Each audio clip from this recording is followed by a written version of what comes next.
এখানে জয়িত্রী আর এলাচটা ভালোভাবে ভেজে গুঁড়ো করে নেব।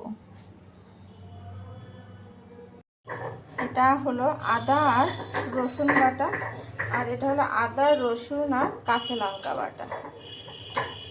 এখানে কাজুটা আর পোস্তটা আমি লাল লাল করে ভেজে নেব, আর এখানে আমি কিছুটা পেঁয়াজ ব্রেস্তা ভেজে নিচ্ছি। এই যে এর ভিতরে আমি জলটা দিয়ে কিছুটা সময়ের জন্য ঠান্ডা করতে দিয়ে দেব। ঠান্ডা হয়ে যাওয়ার পরে এটা মিক্সারে দিয়ে আমি একটা পেস্ট বানিয়ে নেব। আমি এই মাংসের ভিতরে দিয়ে দেব রসুন বাটা, আদা বাটা আর কাঁচা লঙ্কা বাটা।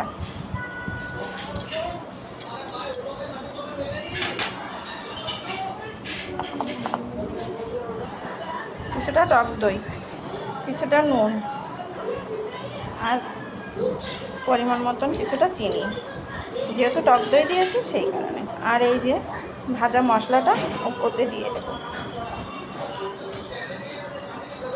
ঘন্টার জন্য আমি এটা রেস্টে রেখে দেব।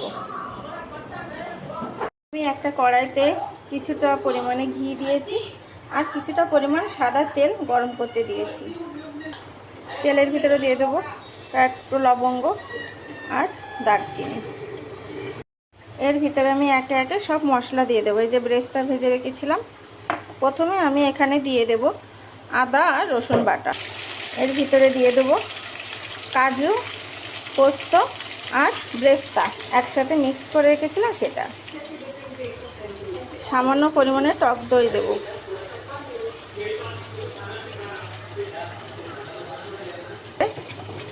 আমি কষিয়ে নেব যাতে করে টক দইটা এর সাথে মিশে যায়। এবার এর ভিতরে আমি দিয়ে দেব কাশ্মীরি লঙ্কার গুঁড়া